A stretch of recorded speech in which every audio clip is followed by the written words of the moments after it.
Hello friends, here we are at Green Mountain Cemetery, one of my favorite mountain cemeteries, nestled here in the gentle foothills. Today we're going to tell a unique story about a lady and her colorful artwork.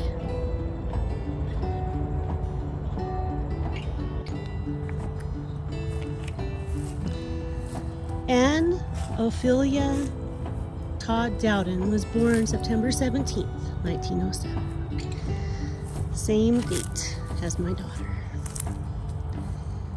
She was born in Denver and grew up in Boulder. She hiked in the foothills as a young girl, studying plants, collecting them,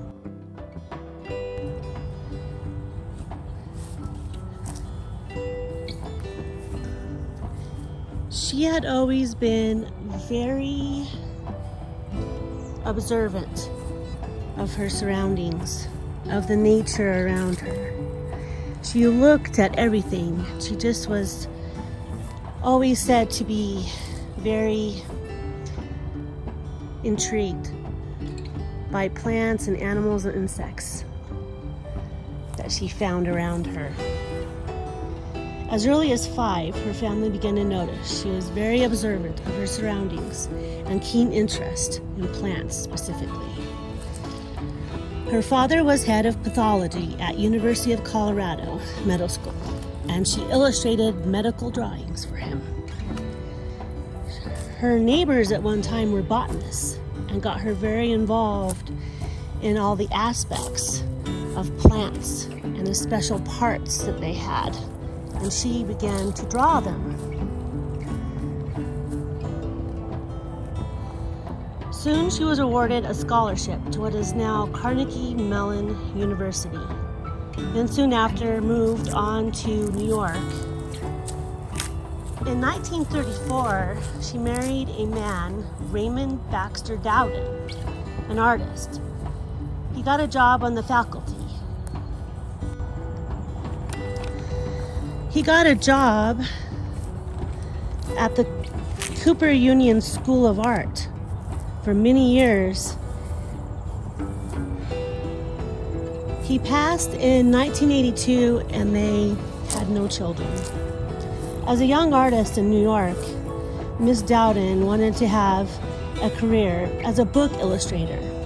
But as it was during the Depression, wasn't as lucrative as she liked, so she got a job of 20 years teaching at the Pratt Institute and Manhattan College. On the side, she designed floral printed wallpaper and drapery. Yet she kept fighting for her real dream into her late 40s, and she received freelance commissions for Natural History, Beautiful Life, House, and other magazines, where she finally could be a full-time botanical illustrator. Then into her 50s, she further pursued her next dream, and that was to publish books. Her book, Look at a Flower from 1963, remained in print for 22 years.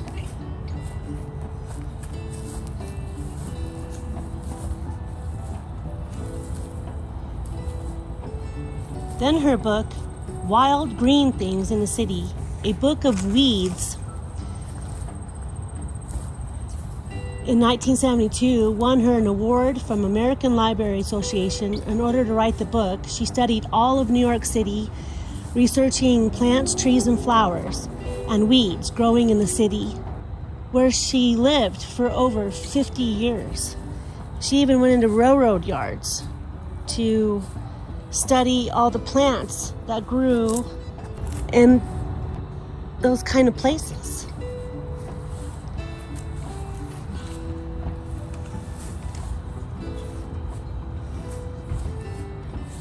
And then in between all of this, she had illustrated in more than 20 books, many in children's books.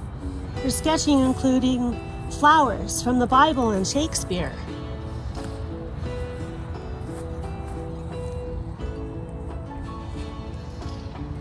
work was exhibited in museums, botanical gardens, the Smithsonian, New York Public Library.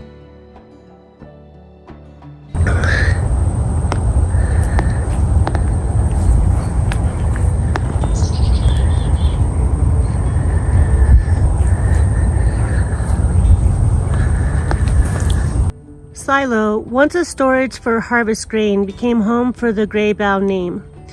Through the vision of Father Elwood, the nurturing of Mother Darlise, the maturation of their children, Vance, Kurt, Jan, and Karen, the Silo home stands as a sentinel of stored memories within.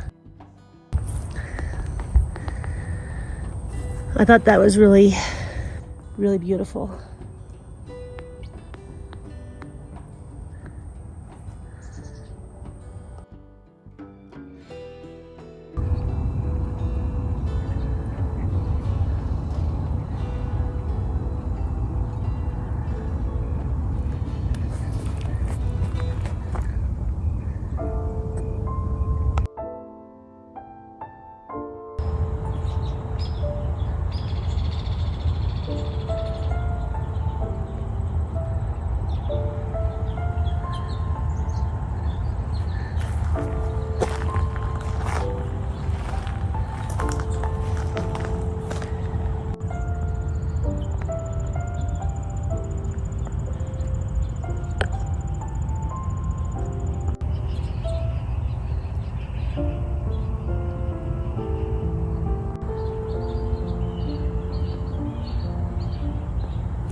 Her home college, the Hunt Institute for Botanical Documentation at Carnegie Mellon University, holds her major original art and writings.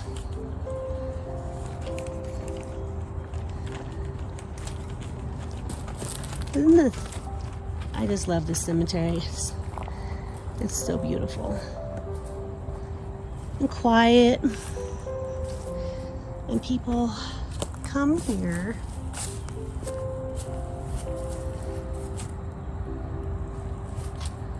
to walk their dogs, and they walk around.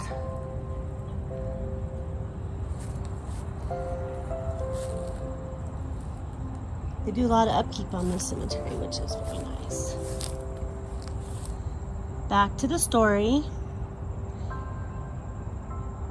The university cased her work in exhibitions in a display, A Blossom on the Bough, 2002, with her most extensive Dowden originals, watercolors and ink drawings, research publications, and writings from renowned artist, her dream to draw, sketch, write, and teach young people about trees, flowers, plants in the city and foothills.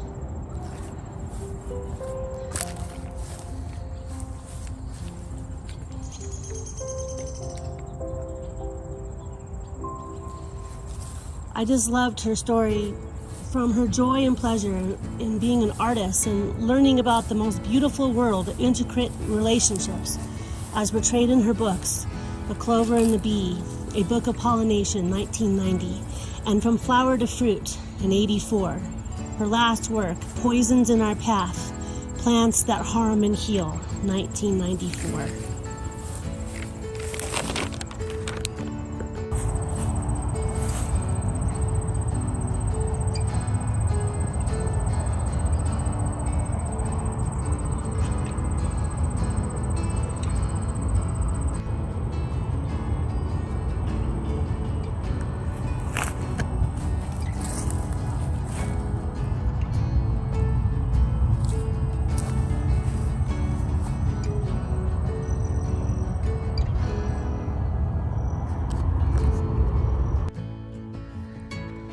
And here we come to the Todd family plot.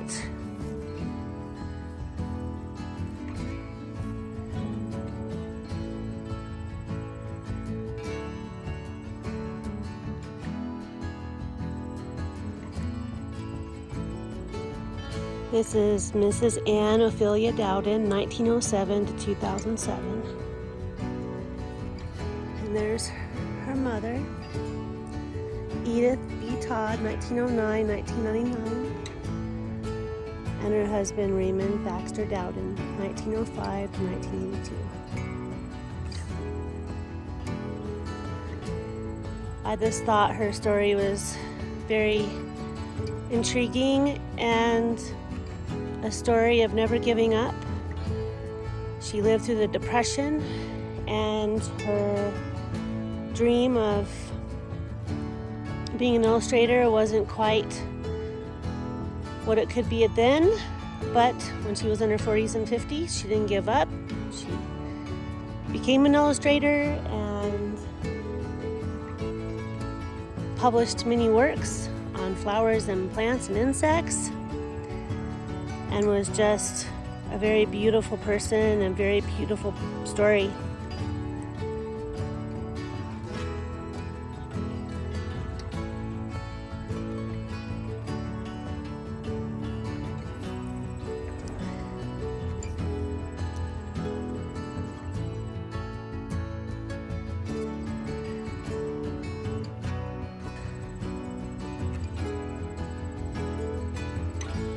Rest easy to the Todd family, Anne, Raymond, and Edith.